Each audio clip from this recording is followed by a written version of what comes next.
오늘도 거룩한 주일을 맞이하여 엉뚱한 곳에 가지 아니하고 다른 곳에 있지 아니하고 살아계신 하나님 앞에 나와서 예배드리는 여러분의 선택은 참으로 탁월한 선택입니다. 왜냐하면 이 같은 선택이 저와 여러분의 영혼을 축복하고 저와 여러분의 삶을 기름지게 만드는 거룩한 밑거름이 되기 때문입니다. 오늘 본문 말씀은 저와 여러분들이 잘 알고 있는 말씀입니다. 12해를 헬루종으로 앓던 여인이 주님을 만남으로 고침을 받는 사건입니다. 이 말씀을 묵상하며 이 말씀을 묵상하고 또 묵상하다 보면은 마음을 스치고 지나가는 표현들이 있기에 마련입니다. 그 중에 한 표현을 가지고 오늘 여러분들과 함께 생각을 나누려고 합니다. 그 표현은 바로 선택입니다. 영어로 choice라고 하는 표현입니다. 저는 이 말씀을 묵상하면서 반복해서 묵상해가고 읽어가는데 선택, choice 이 단어가 계속 마음을 치고 지나갔습니다. 인생은 선택이라는 진술을 여러분들 들어서 알고 계실 겁니다. 사실은 진부한 표현입니다. 원체 많이 들었기 때문에 그렇습니다. 인생을 산 연수만큼 이 표현만큼 많이 들은 표현도 없을 정도로 이 표현을 많이 들었습니다. 인생은 선택이다. 순간의 선택이 뭘 좌우한다. 이 같은 표현 참 많이 들으셨을 겁니다. 그럼에도 불구하고 기회가 닿으면 말하는 사람은 부지런히 해야 될 말이고, 그리고 말씀을 듣거나 가르침을 받아야 될 사람들이 끊임없이 교훈해야 받아야 될 그 같은 진술이 바로 인생은 선택이라는 진술이 아닐까 여겨집니다. 왜냐하면 이 같은 진술에 담겨있는 준엄한 무게 때문에 그렇습니다. 프랑스 실존주의 철학자 사르트르의 말을 또다시 여러분들에게 소개해드리고 인용하는 이유도 이 같은 이유와 같은 맥락을 이루고 있습니다. 오래된 교인들은 수없이 들었던 내용이지요. 귀에 못이 박히도록 들었던 내용인데 귀에만 못을 박지 마시고 마음에 깊게 새기는 그런 가르침이지 않을까 그렇게 여겨집니다. 그가 이런 말을 했습니다. 인생은 B로 시작해서 D로 끝난다. 여기에서 B는 출생, 시작을 뜻하는 벌써의 B에서 온 단어이고, 그리고 D는 죽음, 사망, 마지막을 뜻하는 death의 D에서 온 표현입니다. 그러므로 인생은 B로 시작해서 D로 끝나는다는 이 진술은 사람은 태어나는 순간부터 죽음을 향하여 달려가고 있는 존재이다 하는 뜻을 가지고 있습니다. 복습하는 면에서 다시 한번 얘기를 해볼까요? 질문 한번 들어보지요. 여러분들은 왜 일을 하십니까? 왜 돈을 버십니까? 왜 그렇게 일찍이 나가셔서 저녁 늦게까지 사람들과 씨름하고 일터에서 그렇게 생고생을 하십니까? 왜 사업을 하십니까? 왜 직장에 들어가십니까? 왜 직장에서 그렇게 힘겹게 생활을 하고 계십니까? 사람들의 답은 간단합니다. 살기 위해서입니다. 살기 위해서 돈을 법니다. 더 잘 살기 위해서 열심히 일을 합니다. 오래 건강하게 살기 위하여 여러분 건강을 관리합니다. 보약을 복용합니다. 운동을 합니다. 여러분 그러시면 안 돼요. 그런 생각이 조금이라도 여러분들 마음 한켠에 차지하고 있다고 한다면 그 생각을 지우셔야 됩니다. 왜냐하면 그 같은 생각은 저와 여러분들을 속이는 생각이기 때문입니다. 저와 여러분의 인생을 기만하는 생각이기 때문입니다. 왜냐하면 시간이 지나고 세월이 지날수록 가까워지는 것은 생명이 아니라 죽음이기 때문에 그렇습니다. 한 살 한 살 세월을 살아가게 됩니다. 그리고 직업을 가진 연수가 늘어나게 됩니다. 가까워지는 것은 여러분 삶이 아닙니다. 생명이 아닙니다. 죽음입니다. 인생의 마지막과 점점 가까워져 가고 있습니다. 누구도 피할 수가 없습니다. 누구도 예외가 될 수가 없습니다. 인간이라고 하는 이름을 가지고 모든 인생들은 결국에는 이 같은 현실 앞에 서게 되어져 있습니다. 그러므로 인생은 B로 시작해서 D로 끝난다는 사르트르의 말이 진리입니다. 그런데 정말 여러분 놀라운 것은 이 사르트르가 이어서 한 기발한 말입니다. 이런 말을 했습니다. 하나님은 B와 D 사이에 C를 주셨다. B 다음에 C이지 않습니까? D 전에 C이지 않습니까? C가 도대체 뭘 의미하는가? B는 출생과 시작을 뜻하고 D는 죽음과 마지막을 뜻한다고 한다면 C는 무엇인가? 여러 가지를 얘기를 할 수가 있습니다. 그 중에 하나가 바로 선택입니다. choice, C-H-O-I-C-E, 선택을 뜻하는 초이스의 시입니다. 다시 말씀드리면 시는 하나님은 우리에게 선택할 수 있는 기회, the chance of the choice, 선택의 기회를 주셨다는 얘기입니다. 내가 무엇을 선택하느냐, 어떤 길을 선택하느냐, 어떤 사람을 선택하느냐에 따라서 삶과 죽음 사이가 달라지게 되어 있습니다. 심지어는 죽음 이후가 달라지게 되어 있습니다. 지금 현재의 삶을 살아가고 있습니다. 오늘이 2018년 2월 25일입니다. 이날 저와 여러분들이 살아가고 있는 모든 삶의 내용들은 과거에 저와 여러분들이 선택한 결과임을 누구나 알 수가 있습니다.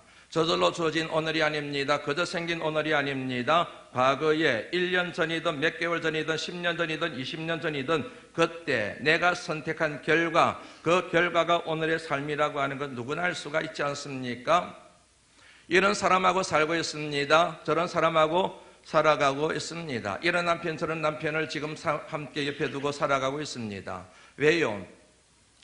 오래전에 그 사람을 남편으로 아내로 내가 선택했기 때문이지 않습니까? 지금 이런 일을 하고 있습니다. 저런 일을 하고 있습니다. 왜요? 오래전에 그 일을 내가 선택했기 때문에 이 일을 지금 하고 있는 것 아니겠습니까? 지금 여러분 향남에 살고 있습니다. 바란에 살고 있습니다. 왜요? 오래전에 내가 여기 살기로 선택하고 결정했기 때문에 여기서 살아가는 법이지요. 지금의 삶은 과거의 선택의 결과입니다. 그리고 지금 내가 무엇을 선택하느냐에 따라서 장래가 달라지게 됩니다. 미래의 삶의 방향이 달라지게 되어져 있습니다. 그러므로 지금 오늘의 삶에 대하여 원망하시면 안 됩니다. 불평하시면 안 됩니다. 저주하시면 안 됩니다. 비겁한 태도입니다. 내가 이 같은 남편, 이 같은 아내, 이 같은 사람들을 만나고 이 같은 일을 하는 것에 대하여 저주하시면 안 됩니다. 비겁한 태도입니다. 왜냐하면은 지금 내가 그렇게 원망하고 불평하는 모든 환경이 과거에 내가 했던 선택의 결과물이기 때문입니다. 이 같은 것을 여러분 반면교사로 삼아서 나중을 위하여, 더 나은 미래를 위하여, 밝은 미래를 위하여, 후회하지 않을 미래를 위하여 지금이라도 늦지 않았으니 선택을 잘 하셔야 됩니다. 지혜롭게 선택하시고 신중하게 선택하시고 이 선택으로 인하여 내가 다시는 미래의 어떤 지점에서 절대로 내가 후회하지 않을 거야, 가슴을 치는 일은 없을 거야, 그렇게 여러분 생각할 수 있는 지혜자로 살아가실 수 있기를 주의 이름으로 축원합니다. 오늘 본문 말씀에 한 여인이 등장합니다. 앞서 말씀드린 것처럼 12해를 혈루증으로 앓고 있는 여인입니다. 1, 2년이 아닙니다. 한두 달이 아닙니다. 하루 이틀이 아닙니다. 12년입니다. 강산도 변한다는 세월 10년을 지나고도 2년이나 더 지난 세월 동안 이 혈루증으로 인하여 고통을 받고 있습니다. 혈루증은 쉽게 말씀드리면 부인과 병을 얘기합니다. 월경불순, 고질적인 월경불순이라고 말하는 학자도 있는가 하면 여인들에게 나타나는 자궁출혈병, 자궁에서 피가 멈춰야 되는데 피가 멈추지 않고 계속해서 피가 흘러내리는 그런 병을 일러서 혈루증이라고 그렇게 설명을 합니다. 앞서 말씀드린 것처럼 한두 해가 아니에요. 12년이에요. 12년 동안 이 같은 고통을 이 여인이 겪고 있습니다. 이 같은 질병을 고치기 위하여 여인은 별의별 방법을 다 동원합니다. 별의별 노력을 다 기울였습니다. 그 같은 사실을 엿볼 수 있는 말씀이 26절 말씀에 나오지요. 26절 말씀 같이 한번 읽어봅니다. 시작.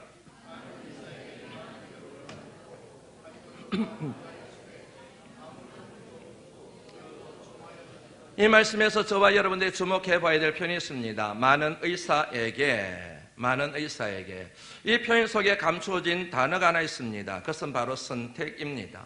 많은 의사라고 하는 이 표현이 함축하고 있는 단어가 선택이라는 단어입니다.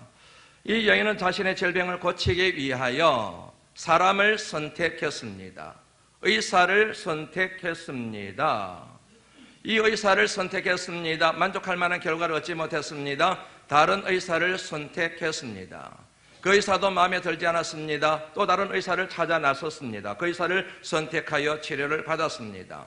이 병원에서 치료를 받았습니다. 효과가 없었습니다. 다른 병원을 선택했습니다. 지방의 병원에 있다가 서울대 병원으로 찾아가는 격을 생각하시면 쉽게 이해가 될 수가 있습니다. 많은 의사에게 많은 선택이 있었다는 사실을 알 수가 있습니다. 이 같은 선택은 이 여인의 신념과 확신에 따른 선택이었습니다. 이 의사의 이면은 고칠 줄 알았습니다. 아니었습니다. 또 다른 생각을 하게 되고 확신을 가지고 다른 의사를 찾아 나서게 되었습니다. 이 병원에서 고칠 줄 알았습니다. 고침받지 못했습니다. 다른 병원을 선택하게 되었습니다. 수많은 선택이 있었음을 보여주는 단어, 많은 의사에게 라고 하는 표현입니다. 그런데 참으로 안타깝고 불행하게도 이 여인의 선택은 잘못된 선택이었습니다. 이 여인의 선택의 결과가 무엇이었는지 26절 말씀에는 크게 네 가지로 정리하고 있습니다. 첫째, 많은 괴로움을 받았다. 육체의 질병 때문에 고통을 받았는데 나중에 시간이 지나면서 정신적인 고통, 영혼의 고통까지 겪게 되었음을 의미합니다. 두 번째, 있던 것도 다 허비하였다. 여러분, 지금은 저와 여러분들이 살아가는 시대는 의료 시스템이 잘 되어 있어서 돈이 없어도 병원을 찾아갈 수가 있고 혜택을 입을 수가 있지만 이 당시는 여러분 병원을 찾아가는 게 힘들었어요. 왜냐하면 돈이 많이 들어가기 때문에. 그러므로 의사를 찾아가는 사람들은 주로 부자들이었습니다. 이 여인은 한 의사만 찾아다닌 게 아니고 여러 의사를 찾아다녔습니다. 그만큼 부유한 사람이었음을 알 수가 있습니다. 그런데 그 많던 재산을 다 탕진하고 만 거예요. 12년 동안 치료받기 위하여 용하다는 의사는 다 찾아다녔는데 그 많던 재산이 어떻게 남아 돌 수가 있겠습니까? 가산을 결국엔 다 탕진하고 말았다는 얘기입니다. 여러분, 건강이 그래서 중요하다고 그러죠. 억만금을 가지고 있어도 건강 잃어버리게 되면 다 잃어버리게 되는 거거든요. 그 다음에 세 번째, 아무 효험이 없었다고 그러지요. 네 번째, 오히려 더 중하여졌습니다.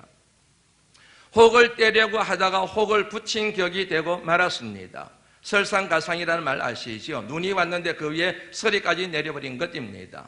그리하여 여러분 이중 삼중의 고통과 교통을 겪게 되었음을 이 말씀을 통하여 저와 여러분들이 깨달을 수가 있습니다. 한마디로 말씀드리면 사람을 선택하고 의사를 선택한 그녀의 선택은 잘못된 선택이었을 뿐만 아니라 오히려 그 자신의 삶을 힘들게 만들고 불행하게 만들고 있던 것까지 다 소비하고 낭비하게 만들어버리는 그런 결과를 가져온 선택이었다. 그런데 이어서 여러분 또 다른 선택이 하나 나오게 됩니다. 27절 말씀, 28절 말씀 같이 한번 읽어볼까요? 읽어봅니다. 시작.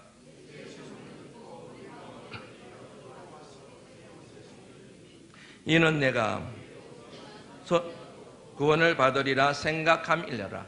이 말씀에 담겨있는 뉘앙스도 선택입니다. 여러분, 예수님에 대한 소문을 듣게 돼요. 그런데 소문을 듣고 난 다음에 28절 말씀에서 주목해 봐야 될 표현이 생각이에요. 생각을 하는 거예요. 예수님에 대한 소문을 듣습니다. 지금이야 누구나 예수님을 아는 시대가 되었지만 특별히 예수를 믿고 있는 저와 여러분들에게 예수님이 갖는 의미가 굉장히 크고 절대적인 신뢰가 있지만 이 당시만 하더라도 그 같은 소문을 여러분 듣고 쫄래쫄래 따라갈 사람 아무도 없습니다. 예수님에 대한 소문을 들었어요. 기적을 행하시고 치유를 일으키시고 심지어는 죽은 사람도 살리신다는 그분에 대한 얘기를 듣는 것이지요. 듣고 난 뒤에 생각을 해요. 생각을 하고 난 뒤에 결정을 합니다. 예수님을 찾아가기로. 이 생각이 참 중요합니다. 그 말을 듣고 나서 거절하지 않습니다. 무시하지 않습니다. 그냥 귓등으로 흘려듣지 않습니다. 마음에 새깁니다. 그리하여 예수님을 찾아가기로 한번 마음의 작정을 하게 됩니다. 그녀의 생각은 적중했습니다. 여러분, 생각이 적중한 거 참 중요합니다. 생각을 했는데 생각이 비껴나버리면 여러분 큰 불행한 결과를 가져오게 되거든요. 내가 생각을 딱 했는데 그 생각이 적중했을 때 열매를 맺을 수가 있는 것이거든요. 생각이 적중했습니다. 탁월한 선택이 되었습니다. 왜냐하면 고침받았기 때문입니다. 여러분, 주님으로 인하여 이 여인이 고침받은 줄 믿으시기를 바랍니다. 그냥 고침이 아니에요. 29절 말씀 한번 같이 읽어볼까요? 읽어봅니다. 시작.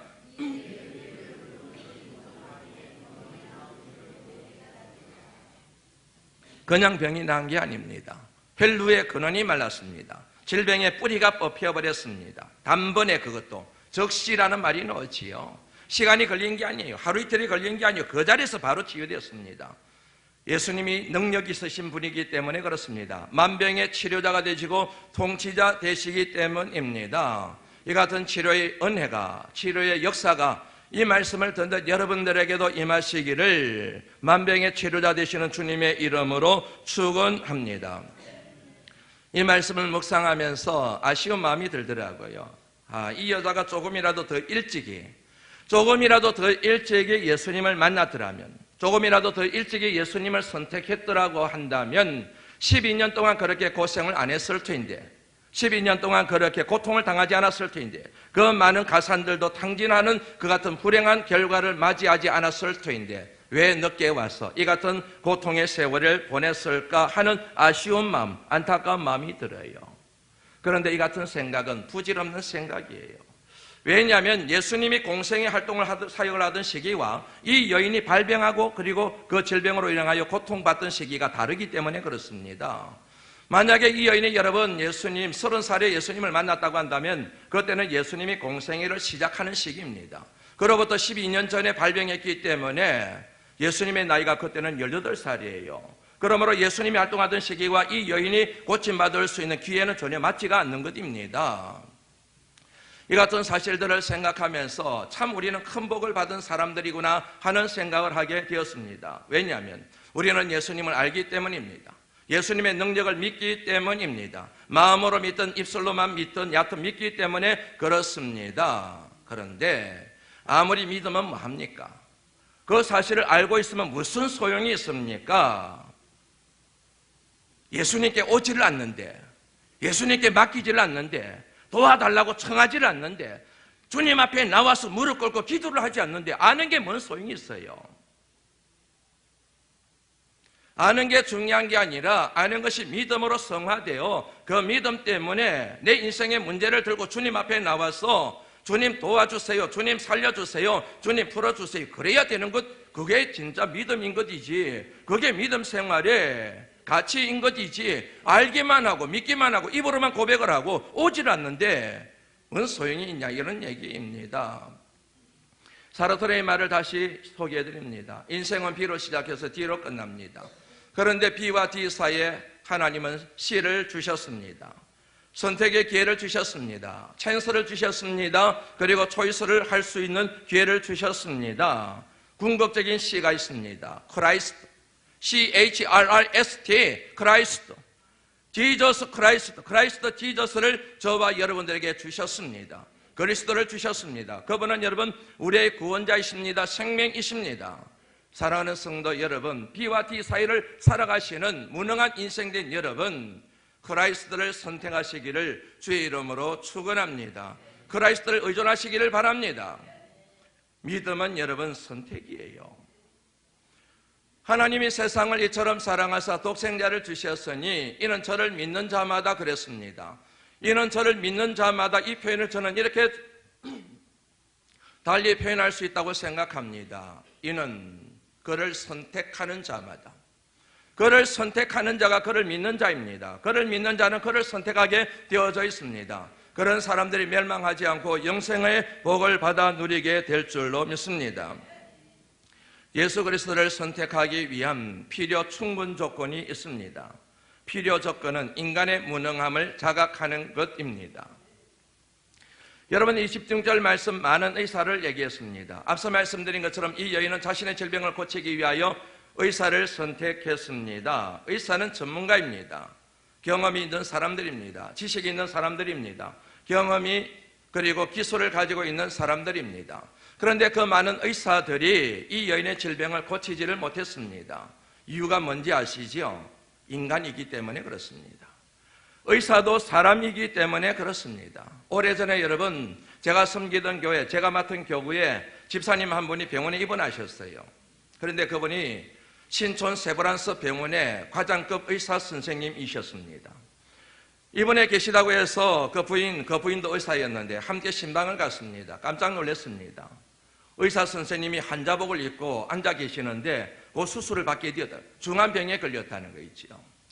기도를 해드렸습니다. 그럼에도 하나님의 뜻은 그분이 사시는 게 아니었습니다. 얼마 지나지 않아서 그분이 돌아가시고 말았습니다. 그분의 장례를 제가 침례를 했습니다. 그때 제가 여러분 30 초반이었습니다. 얼마나 제가 그때 충격을 받았는지 모릅니다. 여러분, 의사도 사람이라는 사실을 제가 그때 깨달은 거예요. 의사도 사람이구나. 우리는 의사 선생님이 되면 모든 질병을 완벽하게 고칠 수 있다고 생각하고 기대하고 우리 몸뚱아리를 맡기지만 실상은 이분들도 사람이구나. 무능한 인간이구나. 자신의 병도 깨닫지 못하고 자신의 병을 키워서 그렇게 일찍 젊은 나이에 삶을 마감하는 사람이구나 하는 사실을 제가 그때 깨닫고 얼마나 큰 충격을 받았는지 모릅니다. 여러분, 사람이 과학의 힘을 가지고 기술의 힘을 가지고 지식의 힘을 가지고 살아가고 있습니다. 그 힘은 여러분 완전한 힘이 아닙니다. 왜냐하면 그 모든 힘의 뿌리가 인간에게 있기 때문에 그렇습니다. 인간의 경험이 모여 기술이 되고 그 기술이 패턴을 이룬 것을 일러서 지식이라고 얘기를 합니다. 여러분, 인간의 본질은 무능함이에요. 불완전함입니다. 불완전한 인간에게서 시작된 지식이, 그 지식을 바탕으로 하여 만들어진 과학의 힘이 어떻게 완전한 힘이 될 수가 있겠어요? 아무리 시대가 변해도, 문화가 발달되어도, 문명이 발달되어져도, 최고의 과학의 시대를 살아가도 인간이 여러분 무능한 존재라고 하는 인간의 본질은 절대로 변하지 않아요. 쉬운 예를 한번 들어볼까요? 여러분, 나무가 있습니다. 나무를 가지고 만들 수 있는 제품들이 많아요. 의자를 만들 수가 있습니다. 책상을 만들 수가 있습니다. 별의별 것들을 다 만들 수가 있어요.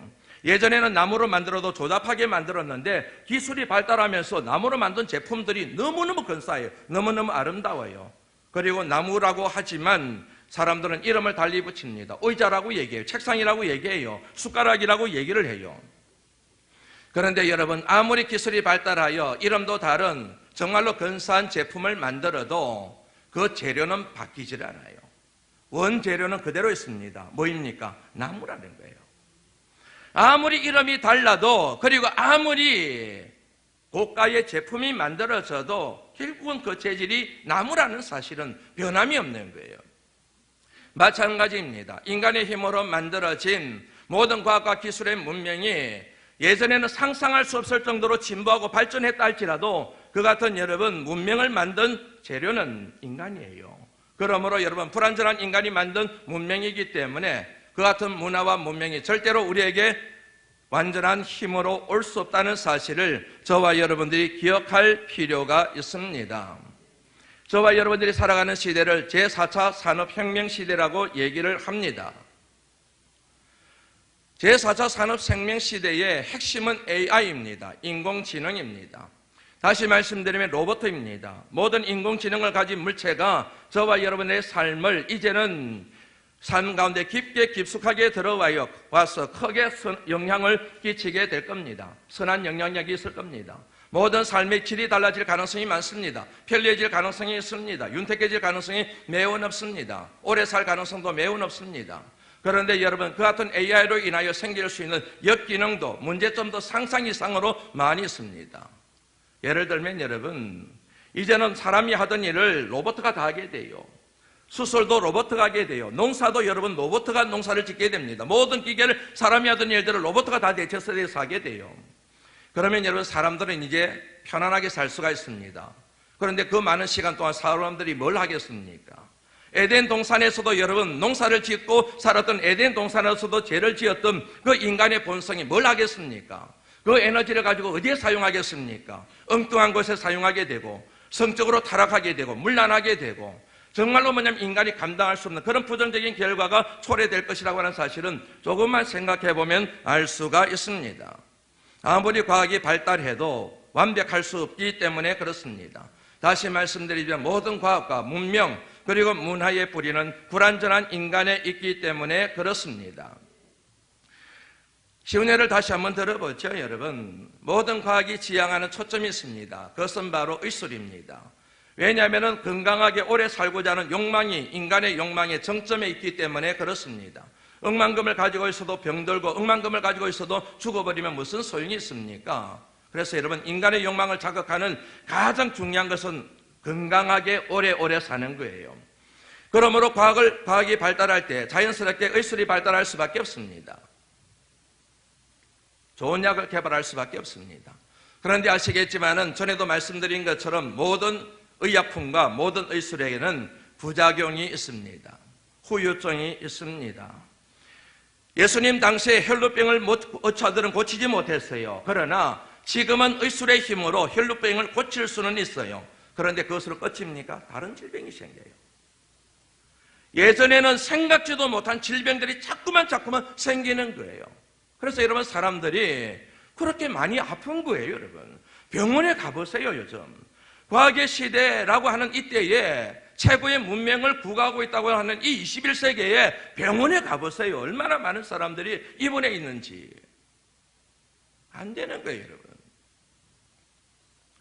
인간의 무능함에 뿌리가 있습니다. 그것은 바로 죄입니다.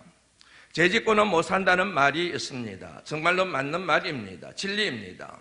여러분, 사람이 살아가는 데는 반드시 힘이 필요합니다. 힘이 있으면 살 수가 있습니다. 힘이 없으면 살 수가 없습니다. 힘이 있어야 잘 살 수 있습니다. 행복하게 살 수가 있습니다. 그런데 사람이 살아가는데 꼭 필요한 이 힘을 파괴하는 것이 있습니다. 그게 바로 죄입니다. 죄는 여러분 모든 힘을 파괴해버려요. 물질의 힘도 파괴해버립니다. 권력의 힘도 파괴해버립니다. 젊음의 힘도 건강의 힘도 다 파괴해버리는 것이 바로 죄입니다. 지금 우리 사회가 큰일 났어요. 큰일 났지만 동시에 저는 청신호라고 생각을 합니다. 미국에서 시작된 미투 운동이 우리나라까지 미쳐서 지금 여러분 과거에 10년 전에 20년 전에 또 몇 년 전에 일어났던 성범죄가 이게 지금 사회적으로 노출되기 시작을 했습니다. 저는 그래야 된다고 생각합니다.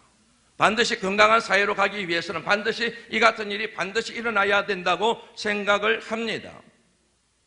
사회가 난리가 났어요. 잘된 것입니다. 여러분 한번 생각해 보세요. 한 연극단의 대표로부터 시작된 이 사건이 연극계로 뿐만 아니고 문화계로, 영화로, 그리고 심지어는 성당의 모 신부까지 종교계로 이게 일파만파 퍼져나가고 있습니다. 몇 년 전에 혹은 몇 개월 전에 몇십 년 전에 되어진 일이 그 죄가 살아서 꿈틀꿈틀거리다가 지금 여러분 열매를 맺기 시작해요. 악한 열매를 맺기 시작하는 거예요. 그 죄를 지은 사람들이 지금 무너지고 있어요. 인생이 무너지고 있습니다. 명예가 무너지고 있습니다. 그 사람의 영혼을 파괴하고 있어요. 그 사람의 가정을 파괴하고 있어요. 이게 바로 죄의 파괴력이에요, 여러분. 죄가 얼마나 무서운지를 지금 우리가 경험하고 있는 겁니다. 10년 전에 지었던 죄가 소멸된 것 같지만 아니요. 욕심이 잉태한 적 죄를 낳고 죄가 장성한 적 사망을 낳느니라 말씀처럼 죄는 살아있어요. 이 죄가 살아서 어느 때 탁 나와가지고 내 삶을 망쳐버려요. 우리 가정을 파괴해버려요. 부부관계를 깨뜨려버려요. 살 수가 없지요. 명예가 다 무너져버리는데. 다시 말씀드립니다. 여러분, 모든 무능함의 뿌리는 인간의 전적인 타락입니다. 그러므로 여러분 무능함의 문제를 해결하기 위해서는 타락의 문제, 다시 말하면 죄의 문제가 청산되어져야 됩니다. 이 같은 죄로 인하여 생긴 이 같은 무능함의 문제를 해결하기 위해서는 인간의 죄의 문제를 해결해야 되는데 그 죄를 병원에서 해결할 수 있냐는 얘기예요. 사람이 해결할 수 있냐니까요. 안 된다는 얘기지요. 이 문제를 해결할 수 있는 분은 오직 주님밖에 없습니다. 그렇기 때문에 여러분 인간의 무능함과 그 무능함의 뿌리가 되는 인간의 죄, 이거를 자각한 사람만이 주님을 찾게 되어 있어요. 주님을 만나게 되어 있고 주님을 선택하게 되어져 있습니다. 주님을 선택하기 위한 충분 조건이 있습니다. 그것은 바로 용기입니다. 30절 말씀 같이 한번 읽어볼까요? 30절 말씀 한번 읽어봅니다. 시작.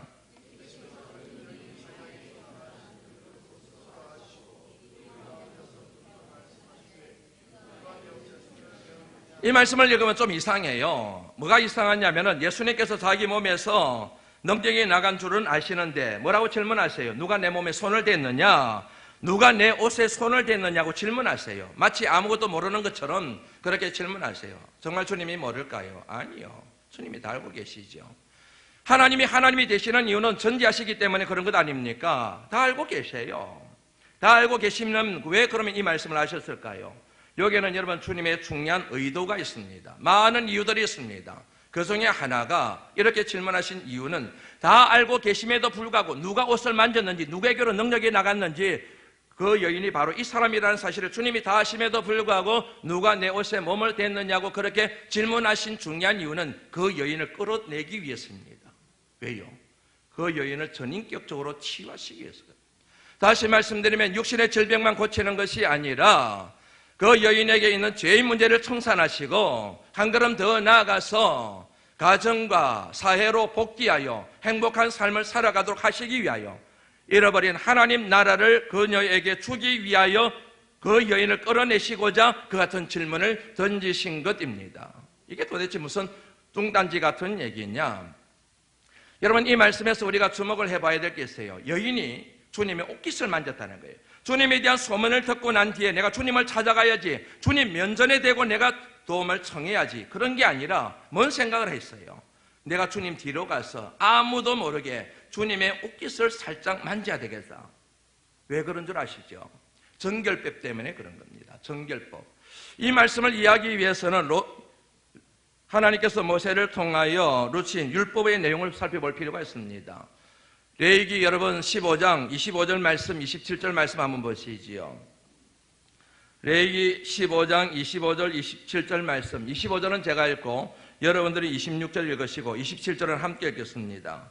만일 여인의 피에 유출이 그의 불결기가 아닌데도 여러 날이 간다든지, 아까 말씀드렸죠. 월경불순, 고질적인 월경불순을 얘기하는 거예요. 그 유출이 그의 불결기를 지나도 계속되면 자궁출혈병을 얘기하는 거예요. 이 같은 계속되면 그 부정을 유출하는 모든 날 동안은 그 불결한 때와 같이 부정한 적. 읽으시죠. 시작.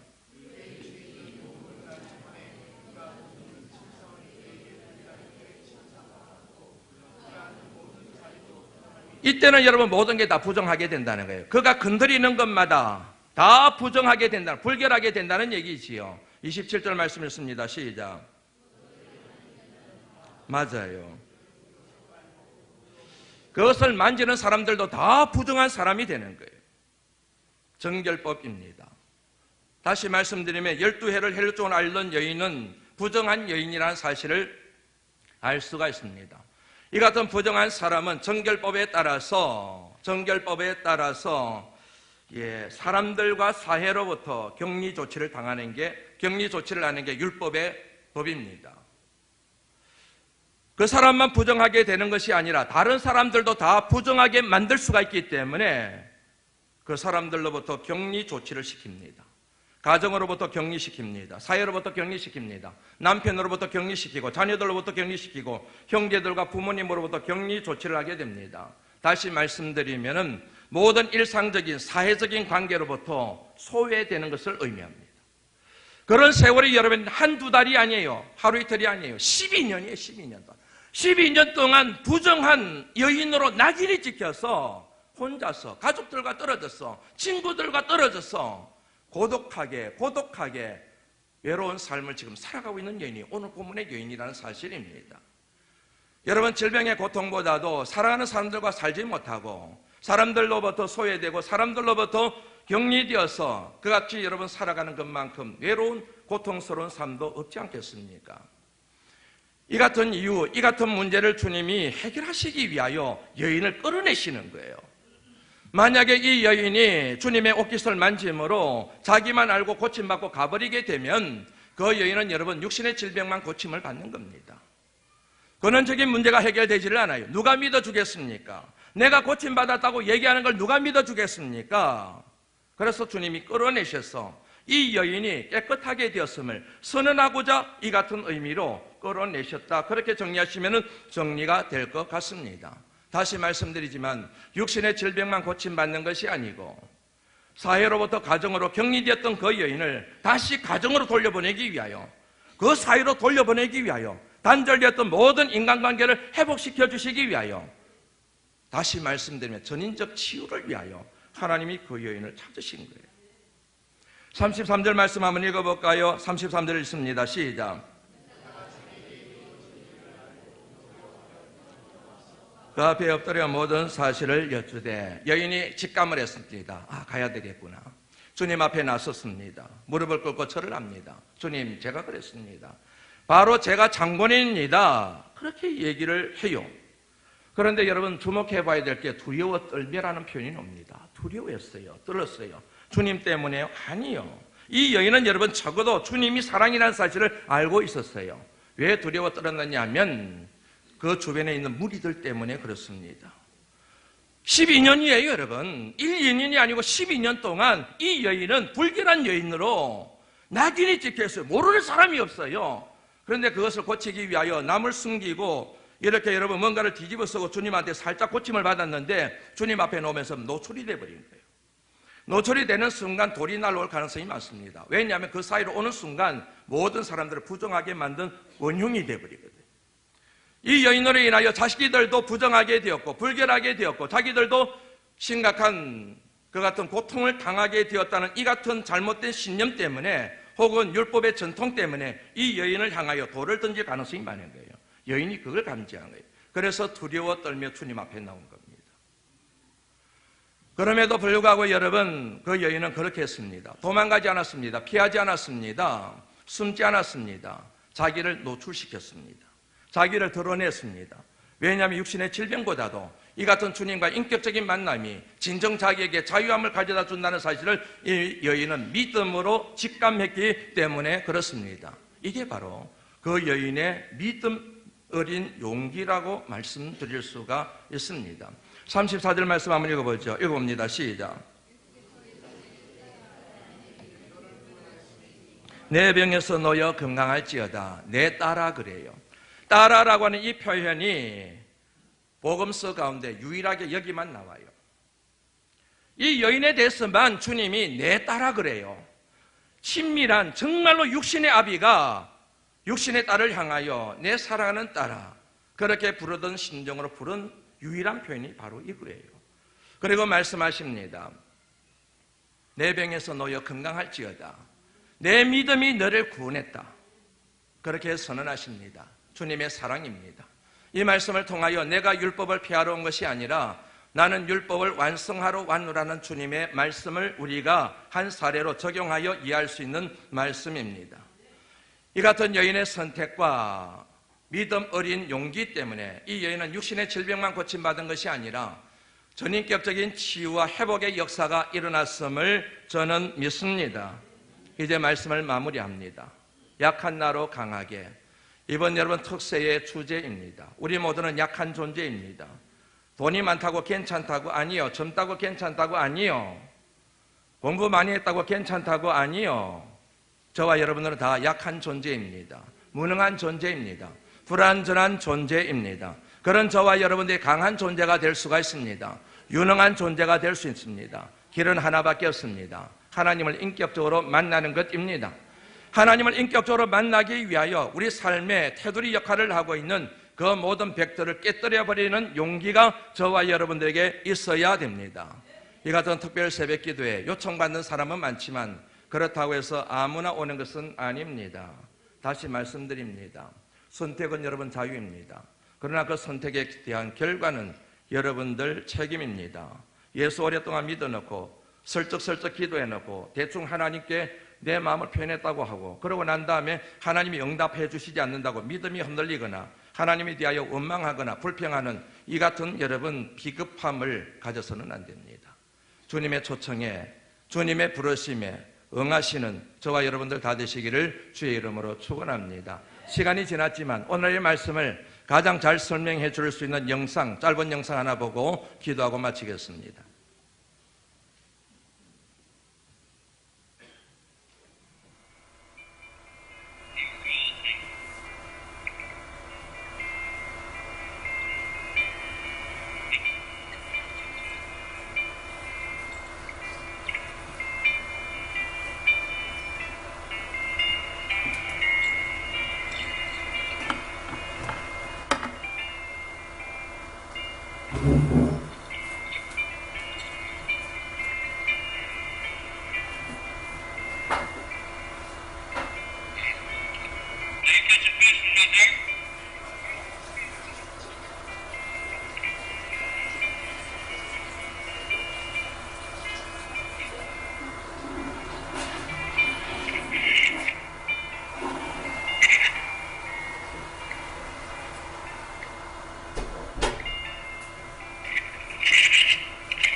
기도합니다. 하나님